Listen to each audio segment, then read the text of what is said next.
हेमंत सोरेन एक तरफ लॉकडाउन लगा रखा है और दूसरी तरफ फाइनेंस कंपनी को छुट्टा सांड छोड़ रखा है। साइकिल पर चलकर आपके घर तक आया हूँ, आपके लिए ताजा बटन मशरूम लेकर आया हूँ। ने आ गया तो हम ये वादा करते हैं आप लोग से भी कि हम जहर भी खा सकते हैं।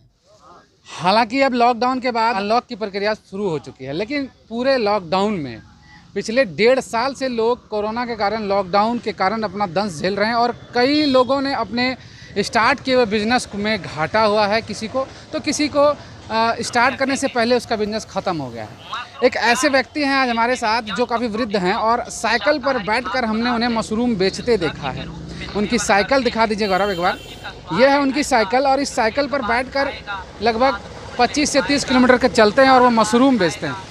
और हमें पता चला था कि वो अपने घर में मशरूम को उगाते हैं, लेकिन अचानक से जब हम उनसे मुलाकात उनसे हमारी हुई तो उन्होंने जो बातें कही वो आपको सुन लेनी चाहिए और ये बातें सरकार तक पहुंच जानी चाहिए कि लॉकडाउन तो आपने कर दिया, लेकिन लॉकडाउन के बाद की जो प्रक्रिया होती है, जो औपचारिकताएं होती हैं, वो आपने पूरा नहीं किया। लोग कैसे जिएंगे इसका इंतज़ाम सरकार ने नहीं किया।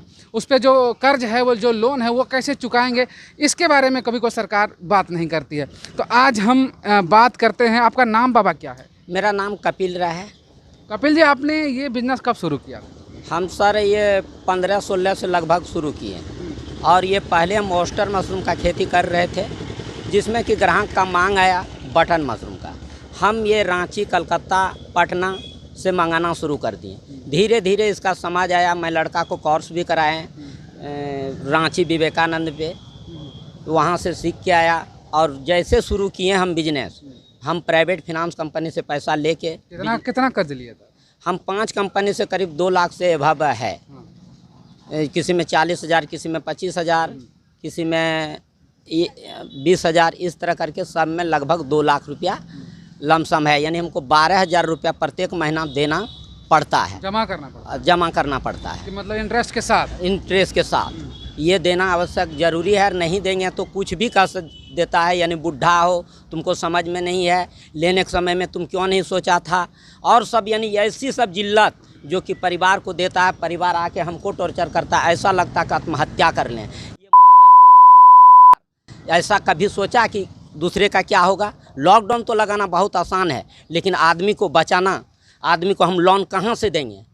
और जब फाइनेंस कंपनी आता है घर में भी और 3-3 बजे, जबकि लॉकडाउन बोलता है कि 2 बजे तक है के बाद बंद है, तो 3 बजे हम पैसा दिए हैं और वो भी मोबाइल के द्वारा। काहे कि हम मशरूम बाहर से मंगाते हैं तो मोबाइल से पेमेंट किया करता है मेरा लड़का, और हम सिर्फ सेल करते हैं। लड़का का काम है हमको मशरूम कहीं से भी मंगा के दो बेटा, लेकिन दो, और यह प्रयास करो घर में खेती का। और दूसरा बात, हम उद्योग केंद्र में अपना अप्लाई भी किए थे, लेकिन वहाँ भी घूस इतना मांग रहा है।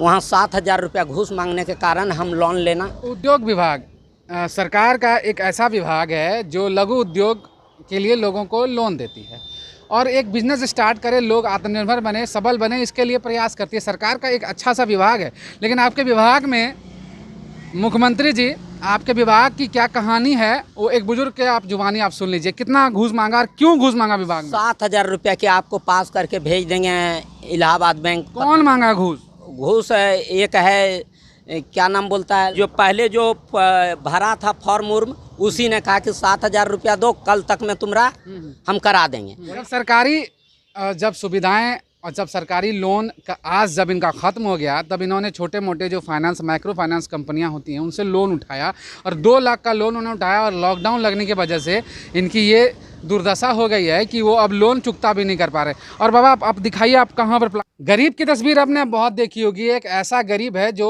एक वृद्ध है। बाबा, उम्र आपकी क्या है? हमारा 65 साल उम्र है। 65 साल उम्र है इस वृद्ध की, और ये अपने पैरों पर खड़ा होना चाहते थे और इन्होंने हिम्मत भी की। एक मशरूम का एक प्लांट लगाया, यहाँ पर वो मशरूम उगाने की प्रक्रिया शुरू करने वाले थे। लोन के लिए उद्योग विभाग गए, उद्योग विभाग में घूस के कारण इन्हें लोन नहीं मिला। छोटी मोटी है कि आप कुछ वो बाबा बाहर बता रहे थे कि सरकार ने लॉकडाउन तो लगा दिया है, लेकिन उसके बारे में कैसे गरीब जिएगा, कैसे जाके लोन इतना दिन तक मत ले जितना दिन तक की बस ना चले। अगर इतना ही कर दिया, हम ये नहीं कहते हैं कि कोई भी फिनांस कंपनी को कि हम लोन नहीं देंगे।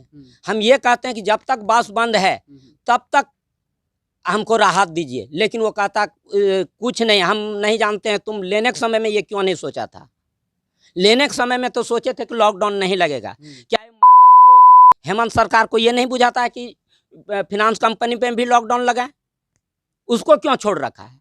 और जिस दिन से बस चल जाएगा, हफ्ता दिन के अंदर, हम में इतना ताकत है, इतना मेहनत करने का हमको क्षमता है कि हम यहाँ से प्रत्येक रोज पत्थरगमा से निकलते हैं, ललमटिया, ललमटिया से लौंडिया, लौंडिया होते हुए महगमा, महगमा से माने ऊर्जा नगर होते हुए हम घर, और रोज़ 50 किलो तक मशरूम बेचते थे। लगभग 30, 40, 50 रुपया किलो हमको बचत होता था, जिसमें कि हमारा अच्छा घर परिवार यानी 12,000 रुपया महीना देने में हमको किसी तरह का दिक्कत नहीं था। मेरा हंसता खेलता परिवार था।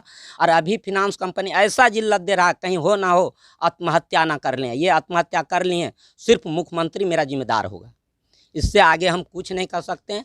और अगर मेरा इस हफ्ता कोई भी मांगने आ गया तो हम ये वादा करते हैं आप लोग से भी कि हम जहर भी खा सकते हैं।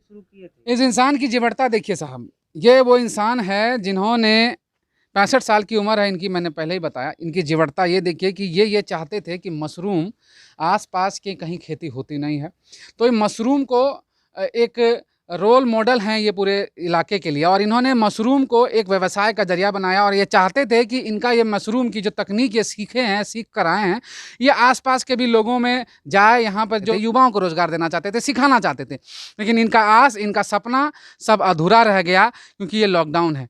आपने लॉकडाउन तो मुख्यमंत्री जी किया बहुत बढ़िया बात है, कुछ आपने चीज़ें छोड़ी भी, लेकिन अभी तक आपने बस बंद करके रखा है।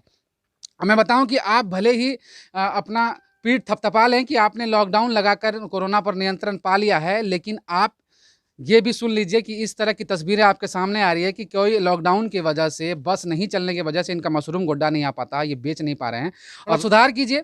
और जो भी जिला प्रशासन से मेरा निवेदन है कि जो भी उद्योग विभाग के जो भी छोटे बाबू, बड़ा बाबू हैं जिन्होंने इनसे 7,000 रुपये की मांग की है, वो भी नाम भी ये बताएंगे और नाम भी हम आपको फॉरवर्ड करेंगे, तो उन पर भी संज्ञान लेने की ज़रूरत है, उन पर भी कार्रवाई करने की आवश्यकता है। फिलहाल इन लघु उद्योग हों, जिस प्रकार से ये उदाहरण बनकर समाज में उभरे थे, इस प्रकार के लघु उद्योग अगर बंद हो जाएंगे तो यकीन मानिए कोई भी कल दिन इस तरह की हिम्मत नहीं कर पाएगा जो इस 65 वर्षीय वृद्ध ने की है। बाबा, लास्ट सवाल आप जो है मुख्यमंत्री को आप बोल दीजिए, जिला प्रशासन से क्या कहेंगे? उद्योग विभाग ने आपसे घूस मांगा और जिला प्रशासन से भी आप मदद मांग सकते हैं, बताइए क्या कहेंगे? अगर हमको ये लोन मिल जाए, ज़्यादा नहीं, इस घर में पक्का का बना के हम ऐसी कोल्ड स्टोर वगैरह लगा के हम इसका सारी व्यवस्था जो कृषि विज्ञान बना के दे, उस नियमानुसार से हमको लोन मिल जाए तो हम फिर से अपने जगह में आ जाएं।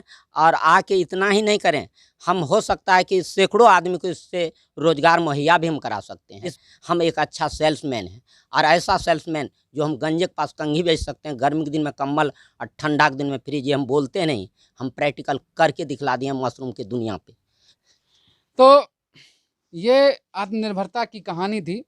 माननीय मुख्यमंत्री जी, हमारे गोड्डा जिला के उपायुक्त अगर सिंह यादव, अगर ये तस्वीर आप देख पा रहे हैं, इनकी बातें अगर सुन पा रहे हैं, एक 65 वर्ष का इंसान खड़ा होना चाहता है अपने पैरों पर, थोड़ी सी इनको मदद की ज़रूरत है। और आपके सिस्टम जो, आपके जो विभाग, जो सिस्टम जो विकलांग हो चुका है, उसको वैसाखी की आवश्यकता है, थोड़ा सा उसकी मरम्मती की ज़रूरत है। एक इंसान जब इतना बड़ा रोल मॉडल है, इनके पास इतना बड़ा प्रोजेक्ट है और ये कुछ करके दिखा चुके हैं, तो फिर इन्हें उद्योग विभाग से लोन क्यों नहीं मिल रहा है? और जब उद्योग विभाग से लोन मिल रहा है तो फिर 7,000 रुपये घूस की बात कहाँ से सामने आ रही है? इसकी जाँच की भी आवश्यकता है।